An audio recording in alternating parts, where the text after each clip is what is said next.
Hello guys, তো তোমরা সবাই কেমন আছো? আশা করছি তোমরা সবাই খুব ভালো আছো আর আমিও খুব ভালো আছি। তো আজকে চলে এসেছি একটি নতুন ব্লগের সাথে।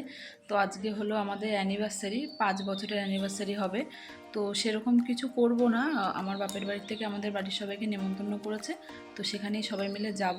তো আমি সকালেই চলে যাব, একটু পরেই স্নান করে রেডি হয়ে বেরিয়ে চলে যাব, মা নিতে আসবে আর বাকিরা সবাই সন্ধ্যাবেলায় যাবে।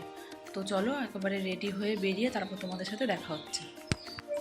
তো আমরা এই যে বাড়ির থেকে বেরিয়ে পড়েছি, যাচ্ছি। এই যে পুচকুকে দেখাই, এই দেখো চুপচাপ কিন্তু জেগে আছে। মাম্মা ফোন কই বলে বাবালে, চলো চলো আমরা রাস্তাতে দাঁড়িয়ে আবার ওকে দেখাচ্ছি। তো একেবারে এবার বাড়িতে গিয়ে তারপর তোমাদের সাথে কথা হচ্ছে, ঠিক আছে? তো এই যে বাড়িতে চলে এসেছি, অনেকক্ষণই এসেছি, জামা টামা ছেড়ে আবার খাওয়া দাওয়া হয়ে গেছে আমাদের। আর গরম না খুব, পুচকু এই যে কান্নাকাটি করছে, ওকে খাইয়ে টাইয়ে দেবো এখন, তারপরে ঘুম পাড়াবো। তো চলো আবার কিছুক্ষণ পর তোমাদের সাথে দেখা হচ্ছে। তো দেখো বন্ধুরা, তখন পুচকুকে খাইয়ে দিয়েছিলাম, এখন কিন্তু খেয়ে দিয়ে ঘুমিয়ে পড়েছে। এরপরে আমিও একটু শোবো ভাবছি, তো ঘুমাচ্ছে, ঘুমাক।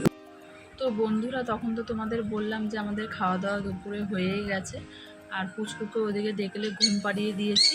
তো এখন আমিও একটু শোবো, একটু পরে আবার, যেহেতু রাতে খাওয়া দাওয়া আছে সবার অ্যানিভার্সারির জন্য, তো রাতে খাওয়া দাওয়া হবে, সেজন্য মা একটু পরে রান্না করবে, বিকেলের থেকে সন্ধ্যের মধ্যে রান্নাটা কমপ্লিট করে রাখবে।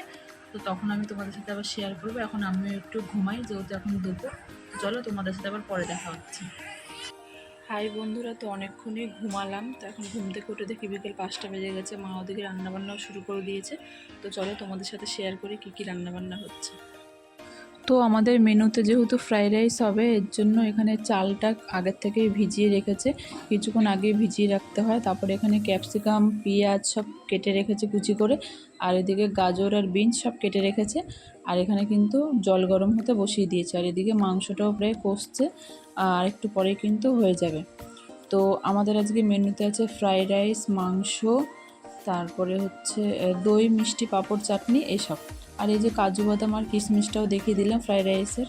তো দেখো এদিকে কিন্তু মাংস কষানো প্রায় হয়ে গেছে। আর এই এই ছোটোবেলায় কারা কারা এরকম করতে, মা যখন মাংস রান্না করতো কারা কারা বলতে কষা মাংস খাবো। তো আমি এখনও এরকম করি, বাড়িতে গেলে মা মাংস রান্না করলেই আমি 1 পিস কষা মাংস চাই। তো এই যে সেই মাংসটা দিয়েছে মা তুলে, তো এবার খাবো। তো চলো খাওয়া দাওয়াটা করে নিই। তো এদিকে খেয়ে দিয়ে তো দেখি আমার পুচকু ঘুম থেকে উঠে পড়েছে। তো গরম লাগছিল, তো এখন কিন্তু মেঘলাও করেছে, মনে হয় বৃষ্টি বৃষ্টি আসতে পারে। তো পুচকুর দুটো চুল বেঁধে দিয়েছি, ও এখন খেলা করছে। তো চলো, আমি যখন এখানে এসেছি তোমাদের সাথে একটা জিনিস শেয়ার করব, একটা শাড়ি। সেটা হলো আমার মায়ের বিয়ের শাড়ি। সেই শাড়িটা আমার খুবই পছন্দ, তো আমি ভেবেছি ওই শাড়িটা নেব। আর যেদিনকে পুচকুকে নিয়ে মানে প্রসাদ খাওয়াতে নিয়ে যাব ঠাকুর বাড়িতে, সেদিন ওই শাড়িটা পরবো, তো তোমাদেরকে দেখাচ্ছি। তো এই যে হচ্ছে সেই শাড়িটা, এটা হলো ব্লাউজ, এটা আমারই একটা ব্লাউজ বেনারসি শাড়ির। এই ব্লাউজটার সাথে শাড়িটা মানাবে দেখে তাই আমি ব্লাউজটা বের করে রেখেছি। শাড়িটা দেখো কত সুন্দর, সরু পাড়ের মধ্যে কিন্তু এটা বেগুনি নীল কালারের মতো আর গোলাপি কালারের মধ্যে। শাড়িটা কিন্তু খুবই সুন্দর, আমার খুবই পছন্দ। তো আমি ভেবেছি এই শাড়িটাই পরে যাব। তোমাদের কেমন লাগলো অবশ্যই কিন্তু আমাকে কমেন্ট করে জানিও। তো দেখো এদিকে তো ফ্রাইড রাইস রান্না কমপ্লিট হয়ে গেছে, তোমাদের সাথে সবটা শেয়ার করতে পারিনি। আর এদিকে কিন্তু আমাদের মাংসটাও রেডি, মাংসটা যখন কষছিল তোমাদের সাথে আমি শেয়ার করেছিলাম। তো দেখো সব রান্নাবান্না কিন্তু কমপ্লিট হয়ে গেছে। আর এদিকে আজকের ওয়েদারটা দেখো, এই এত গরমে কিন্তু একদিনও বৃষ্টি হয়নি, আজকেই ফার্স্ট বৃষ্টি হবে মনে হচ্ছে, ঝড় আসবে মনে হচ্ছে আমাদের অ্যানিভার্সারির দিনই। তো কারেন্ট চলে গেলে জানি না কি হবে, দেখা যাক। কিন্তু আর যাই হোক, ওয়েদারটা কিন্তু দারুণ ফিল করছি। তো দেখো যেটা বলেছিলাম সেটাই হয়েছে, ঝড় বৃষ্টি শুরু হয়ে গেছে সন্ধে হতে না হতেই। এইদিকে কিন্তু আমার পুচকু চুপচাপ এদিক ওদিক দেখছে, বিদ্যুৎ চমকাচ্ছে, যেহেতু কারেন্টও চলে গেছে।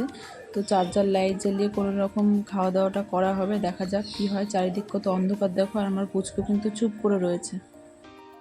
তো এই সময় কিন্তু সবাই আমাদের বাড়িতে চলে এসেছিলো, আর কেক নিয়ে এসছে, আমার শ্বশুর শাশুড়ি, ননদ নন্দাই সবাই চলে এসেছিলো। তো এই যে এখানে আমরা কেক কাটিং করছি, পুচকুকে কোলে নিয়ে আছে ওর বাবা, আর অন্ধকারের মধ্যে সবাই কিন্তু ফোনের ফ্ল্যাশ জ্বালিয়ে কেক কাটিংটা হয়েছে। তো যেহেতু ঝড় বৃষ্টি হয়েছে, কারেন্ট ছিল না, সেই জন্য আমি কেক আনতে নাই করেছিলাম, তাও আমার ননদ, শ্বশুরমশাই ওরা সবাই নিয়ে এসেছে, তো সেই জন্যে কেক কাটিংটা হলো। তো এই যে কেক কাটার পর আমি ওকে একটু খাইয়ে দিলাম। তো এখানে কেক কাটার পর্ব শেষ, পুরো অন্ধকার, সবার ফোনে ফ্ল্যাশ জ্বালিয়ে হয়েছে। আর এই সময় দেখো সবাই খেতে বসেছে, কেমন অন্ধকার এখন বুঝতে পারবে। তো খাওয়া দাওয়া কমপ্লিট করে আমরা এবার টোটো ডেকে এনেছি, টোটো করে এবার চলে আসবো বাড়িতে রাতের বেলায়। তো এই যে আমার শাশুড়ি মা টোটোতে উঠে পড়ছে পুচকুকে কোলে নিয়ে, আর আমরা সবাই একে একে উঠে পড়লাম। এবার আমরা বাড়ির দিকে রওনা দেবো। আমার পুচকু বুড়ি দেখো জেগেই আছে। তো চলো, আজকের ভিডিওটা এইটুকুই। তোমাদের কেমন লাগলো অবশ্যই লাইক, কমেন্ট, শেয়ার এবং একটু সাবস্ক্রাইব করে জানিয়ে দিও।